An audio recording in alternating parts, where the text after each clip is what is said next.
I'm excited to talk to you because you have some beautiful new music out here with Didn't Oh, We thank Try? you. And then this album that's coming on the way as well. I'm curious. I know you're sort of genreless when people ask about like what kind of box to put you in, but is That there, sounds so scandalous. It's like, oh, right? she's genreless. The mystery. I'm Um, not wearing any genre right now. Sorry. Perfect. How do you tend to describe the music you make? Do you throw out, different types of music that sort of meld together to make one, you know, one artist? Well, Grey it's Delisle. weird. I this is gonna make me sound like an insane person, but I, I like, well, I really do love country music, and I grew up with that, and I gravitate toward like Carter Family, Hank Williams, all that kind of stuff. But um, when I'm in my life, like I always say, hey, if there's any songwriters out there, in the ether, passed on or whatever that you want a song out, just let me know. I'm here. And I feel like I'm sort of like, I try to make myself sort of like a divining rod for songs. And so I don't know what's going to come out. And it's not like I really sit down. I mean, I can count on one hand the amount of times when I'm like, I'm going to write a song, I'm sitting down, and I know that there's so many incredible songwriters who that's their thing, where they're like, I get up every morning and I do my morning papers and blah, blah, blah, and that's wonderful, whatever, works for you. But for me, I always say like songwriting is, I send that out there and I'm like, okay, I'm here. But sometimes they hit me when I'm like doing something else. And I always say it's sort of like childbirth or something, where I'm like, oh no, a song's coming, and I'm it's like my song water Exactly. broke. I gotta get, I have to get my phone, and like I'm singing the song into my phone so that I don't lose it. Cause if you don't, sometimes I go, I'll remember it. And no, I'm never gonna remember it. It Right. goes off to some other songwriter, and it gets it goes to where it was wanted and respected. But being a mother of three, and I'm a single mother, so I'm always I feel so bad because yesterday that happened. I was at the mall with my kids, and I was like, okay, oh no, and they're like, okay, hold, and I'm like, but just let me just get it into the phone so that it's just like the structure of it, and just a few of the keywords, and I'll remember it. I just need to, and my kids are like, okay, go ahead, do what you're gonna do. So They're then used to at it by night, I said, can I just, I'm gonna get you guys set up, with a craft or something when we get home, and then I'm just gonna go get this down, and can you just give me 15 minutes? And they're so sweet. I now. said, okay. I came in all happy. I sat in the car and I came in all happy, and they're like, did you finish your song? I was like, I did. I finished my song. I'm so happy. Anyway, so, but it's, for me, it's like catching a baby or something. It's like, we gotta get some hot towels. You know what I mean? Right. It's coming. It's coming. Who are So some of I never know if it's going to be like a blues song or a country song, like Didn't We Try? It sort of came out sort of like a Cars kind of 80s song in my head. Of right? course, Stephen McCarthy makes everything cool, and puts that little country tinge on it and everything. But yeah. Who are some of the artists then that influenced you when you were growing up? My mom was in a cover band, and they did like Ronstadt, a lot of Beach Boys, and those still are some of my favorite things. Yeah, like the Kinks, some Hank Williams too. Like she loved country too, and Patsy, of course, and Loretta, and all the trio, Emmy Lou, Dolly, of course. People always say, "You sound like Dolly Parton," and I'm like, so flat. I mean, that's like, I mean, I want to be my own thing, but man, I mean, if you're gonna get, if Compare somebody's gonna throw you gotta around come. somebody, it's like, I'll take it. But yeah, and then my dad was like old style, like Flatt and Scruggs, and played. Oh, like the first song my dad ever taught me from top to bottom was "Please Don't Bury Me," the John Prine song. And so I've been around a lot of great music my whole life. My grandmother sang with Tito Puente, so she, the boleros were playing all the time, and then Ronstadt did that "Canciones de mi Padre," and so then that I was like, oh, my mom's music and my grandma's music's coming together, and so yeah, so my dad loves Lefty Frizzell and Waylon and Jimmy Rogers, and so yeah, I I got a good sturdy Yeah. musical upbringing. Yeah. Where did the inspiration come from for Didn't We Try? I was listening to a lot of 80s music once. I don't know. Sometimes when I'm depressed, I put on like stuff. It's like, when did, right before my Comfort life got song. sad. No, I'm kidding. No, but like a lot, you can't be sad listening to like 80s pop. So it must have like sifted in there somehow. And I was thinking, this feels like the Cars to me when I was, and of course, if it's sounding like Cars on my auto harp, then it's got a little bit of pop influence. So, and then I told Marvin, I was like, I really want sort of a Cars feel to it. And man, he's playing like electric guitar and electric mandolin and everything, but he made it as Carsy sounding as possible on a mandolin. So yeah. So, and then, yeah. So, and it was so short. I mean, but I just thought, like, I don't think it needs to be any longer than that. If there's one thing I hate about it, if a song just drags on and you're sort of done listening to it, I don't ever want anyone to have that feeling about my music. So I Sure. feel like it does what it needs to do and it gets out of there. I like a song like more than 3 minutes and I'm thinking, okay, you better earn this. This better be really good. Yeah. So my albums tend to be kind of short. So that's why it's a double album, but it's probably around the same length as a regular album, if you really time it out. But Was there something then special about Didn't We Try that made you, want this to be, a song that had to be put out before the album dropped? oh my gosh, it was so hard to pick singles for I I have a European promo team too, and they don't really choose singles. They sort of just send it out to the radio, sort of let the radio choose what they want to play. And so it's been really fun getting the playlist back in Ireland and all over, and they're playing I don't think anyone has picked the same song. So I hesitate to pick a favorite as Didn't We Try? But I mean, they're like my songs are like your children. Only I love them. No. There's one But I I mean, I love the can't choose which was my favorite. But most. my favorite song is always the one that I'm working on now. Favorite songs are just like whatever you just finished is probably like you're like this is the best song I've ever written. Um, I've been in Al-Anon my entire life, like since I was a little kid. Alatot, Alateen, Al-Anon, and of course, so I dated was addicts, even though I left my alcoholic home and went immediately and found addicts and alcoholics to love, and I still love them. Like I try to stick around the sober ones these days, but Didn't We Try?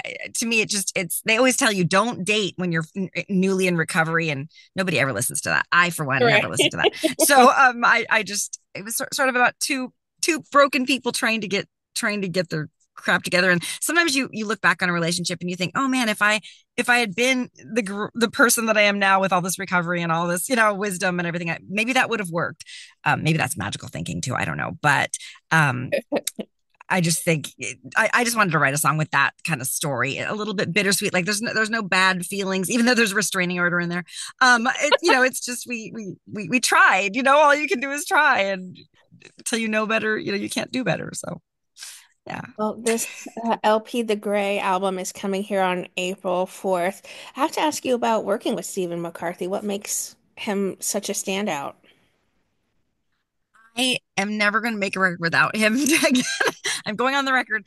Well, it's funny because he's in a band with my ex-husband Murray Hammond. They're in the Long Riders together, and that's kind of how I met him. And then I don't know, how did we start working together? We met on the Outlaw Cruise. I was playing music with Deke Dickerson, and we were on the Outlaw Cruise. So and I hit it off with Steven just through Murray. We were all always up at the food part of the cruise, which is my favorite part of a cruise. I'm like, oh, there's water. I thought that was just unlimited pudding. But yeah, no. So I hit it off with him, and then we were just I wavelength wise, I just thought, wow, I really love where this guy's coming from musically. And I had never worked in the studio with him. And then I did 2 albums with Andy Paley, who heartbreakingly passed away very recently. And we had just wrapped 2 12-song albums together, which I'm going to be putting out in the coming, one's coming out early next year, and the next one the year after.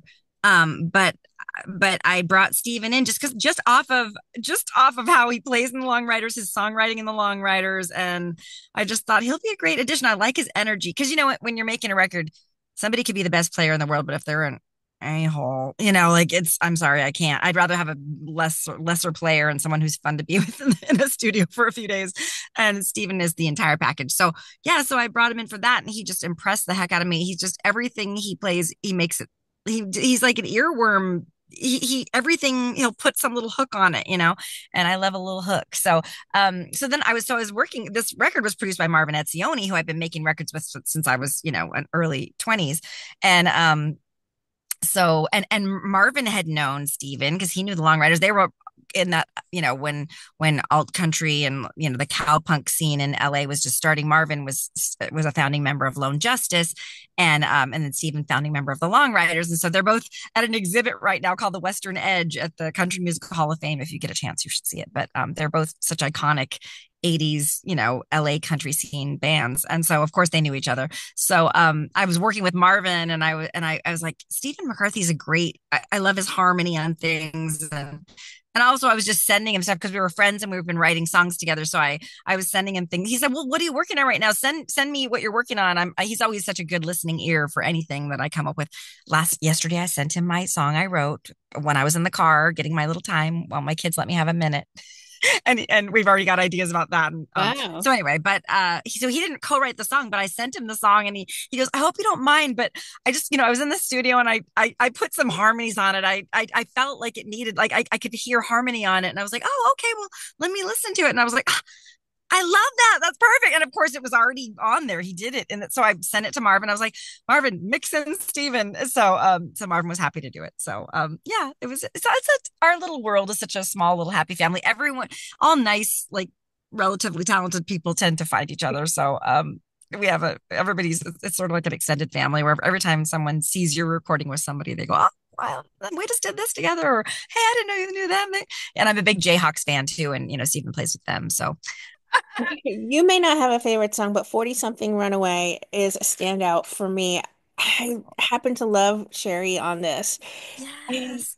She's I, another one that she gave us, like, she recorded on her own at her studio, and I thought she'll probably just put a few little single harmonies on those lines. Well, the story of it was, I was out on the road. I was on a layover at this at the airport, and I saw this woman, sitting playing her guitar, and she's a little dirty feet. And I was thinking, I don't know if she's coming or going or what her deal is. Like, is she unhoused, and I was like, well, wait, she's at an airport, so I'm sure she can afford a ticket. She can't get back. Anyway, I was just kind of wondering, like, what's her story? And then I love to do that. I love to just sit and watch and kind of wonder what's going on are they in love? He's on his phone all the time or whatever, just judging basically. That's sort of, doing God's work. But so I was in a completely unbiased. I mean, I wasn't thinking anything bad about her or anything, but I was just, huh. And then I just sort of like started telling. I was like, well, I'm never going to know her story, so I'm going to make up my own thing going on.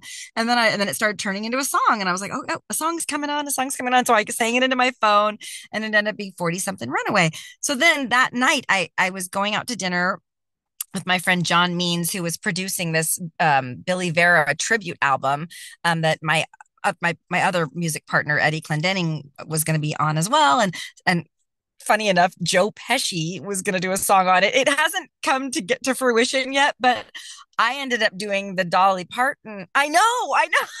He's a great singer, though. It's very legend. weird, but I mean, he Legend. actually is a really good singer. Um. Anyway, uh, but I ended up doing the Dolly Parton. Billy Vera wrote a song for Dolly Parton called "I Really Got the Feeling," and I'm the kind of person that if I talk about doing something, I just do it right then. I'm like, well, let's go in the studio tomorrow and just do it. And so I was the only person who did that. So I had a track. I'm ready to turn it in for the tribute, and the tribute's kind of not coming together. But and I said, can I put this on my album? So I actually put my Dolly cover on my album that Eddie Clendenning produced, Eddie and Deke Dickerson, called "She's an Angel," and it gets all kinds of airplay. It's very good. It did well, So, but even though that tribute thing didn't come out, but we were all at dinner at the Smokehouse restaurant for the tribute. I'll actually text you. I'll email you the picture of Sherry and I at dinner, because I mean she's sitting there, and I'm thinking, is that who I think it is? I think that. Oh my gosh! I was like, I just wrote a song called 40 something Runaway, and I'm sitting next to a runaway at this dinner, like hours after I finished the song. And I was like, okay. I'm always waiting for signs, like I was talking about being a little woo woo, like with my divining rod crap. But anyway, I was just like, I have to say something. So I was like, not to be a complete weirdo, I am included on this thing, so I'm not a complete hack. And I just wrote this song, and you have to sing it with me. I mean, please. And she was so sweet, and she was like, oh my God, I would love to, just, yes, send it to me. And then I thought, well, she, she could just go, thanks, hon, or just not even respond or, pretend it got lost in the inbox. I'm sure she gets a lot of emails. But she sent me back like fully beautiful, like layered harmonies, and she sent me more than I could have ever even imagined. And we used almost all of it. So yeah, it was just Oh. and perfect. She sounds incredible. She still tours all the time and she's writing and yeah, so Well, that's a great segue to my next question is you're headed out yeah. here on tour, April Yes. 3rd. You're kicking things off. What can fans expect from a live Grey Delisle performance? Is it going to be some of the new album, the Grey album, the double LP, excuse me, or is it a mix of that plus the old favorites? We try to get it's an opening spot with the old 97s. It's their West Coast tour. Jenny O is taking the very first part of the tour because I couldn't do it because I'm on the Simpsons the TV show and we have to record that, and so I'm like I can't do the March dates but I can do the April dates because I've booked out. And yeah, so they were like no problem. So it's a 30-minute slot, so you're gonna get like a best of, like a very condensed but very hard hitting opening set. Big hair. I usually wear some sort of Appalachian wedding gown situation thing. And my band is always in stellar suits. I'm a very good customer at HBarC. So we have all the matching suits for the guys and they always look super sharp. They look better than me all the time. All of them are fashion plates that every time we go on tour, it's fun because we all love all the same things. So I'm like, let's go get like some good breakfast at a Greasy Spoon and then go to the vintage stores. So we have our cold brew coffee and we're trolling the vintage stores and we're like, I feel like this is a band purchase. I mean, I feel like we could write this off. I mean, so, but they're the ones they tell me like, nah, I mean, I try things on and they give me all kinds of fashion advice. I would trust Eddie Clendenning with my life fashion wise. He is the most fashionable man that I've ever met in my life. And, nobody even comes close. No woman I've ever met even comes close. So, and he's a straight man, which is so it's rare. Anyway, yeah. So the road is a dream. We're vintage, big hair, Appalachian wedding gown, sharp suits, funny. A lot of my songs are funny. I have a song called "I Missed You," but my aim is improving, and it's about a woman that tried to run her ex over with a car. Oh, Partially true hi, story. Earl. And yeah, so there's some heartbreaking, there's murder ballads, there's funny, Fist City type stuff. And Spanish. I sing one of the songs my grandmother taught me in Oh, Spanish, and which we haven't recorded yet. And everyone who comes to the gig goes, what album is that Spanish song on? And I'm like, we're idiots yeah. and don't know nothing about marketing. So we've recorded every song but that song. So what we are going to do, I'm going to do some recording with Les Green. I don't know if you're familiar with Les, but he is going to be, I mean, he already is a star in my own mind, but everybody who sees him, I mean, everyone who's ever played with him is like, we cannot go after Les Green. I mean, because he's doing the splits. He played the voice of Little Richard in the Elvis movie. He's Wow. just this incredible performer. And yeah, so yeah, I wrote a song called I'm gonna let you call me baby, and we're gonna do that together. And he's Oh. covering a few songs that I've written, and I want to be in the studio when he does sing those. So I said, I will pay for the recordings if you do these things. I will hire Deke's going to do it at his house. So I was going to ask, do you have any other voice-over work coming up? You have been on this. oh my gosh, That yeah, means so new much to you. Vox Machina. Wait, what? I said, you're voicing someone on The Simpsons. That must mean so much to your kids. Got cool. Oh my god, At oh, least. they watch it. My children speak Spanish too. My grandma's was is Mexican, well, she passed, but she was Mexican, and our caregiver speaks Spanish, and my kids speak fluent Spanish, and I'm the half Mexican person who I can speak okay, but not. I sound like a cave woman, but so they always watch The Simpsons in Spanish, so they don't even hear me. I have a video of me walking to the living room and filming them while they're watching The Simpsons in Spanish. I was like, can I have any kind of place in this home? Like, is anybody going to celebrate my talents? Um, but we're also going on our European tour in June, so we're going to be all over the Netherlands in half of June like 13th through the 30th. So it's a big touring time for us and recording and yeah. So yay.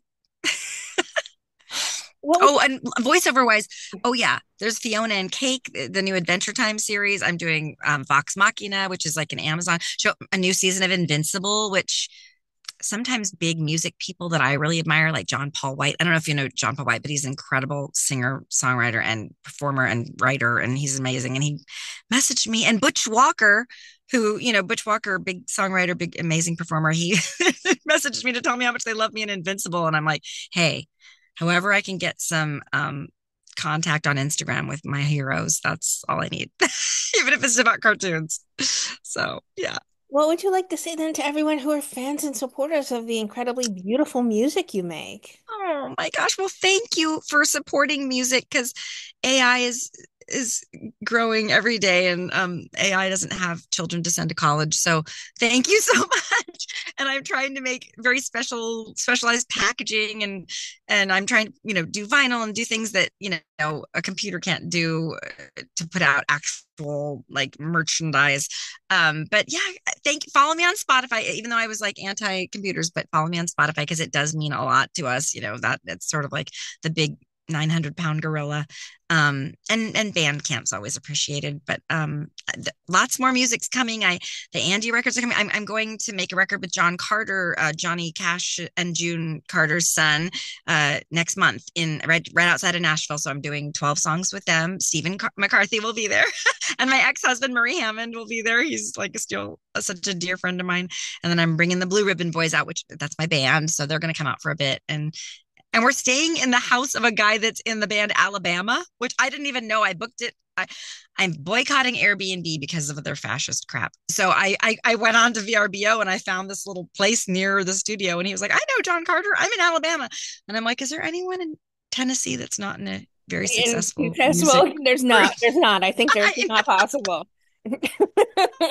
Sometimes I'm at some crappy hotel bar and I'm like, my God, this person should be famous. And they're like, oh, they are kind of. They Yeah. recorded with Taylor Swift. And I'm like, okay, of course. Yeah. Yeah. You can't spit without hitting some amazing person. So, oh my goodness. Well, I'm moving out to Nashville for the summer and fall because my children's Great, school burnt great. down with the fires out here. So I'll be doing probably some little show. I'm going to do some appearances there and some little radio things and all kind. Finally, Friday, I'll be doing that. And so that'll be fun. Yeah. So be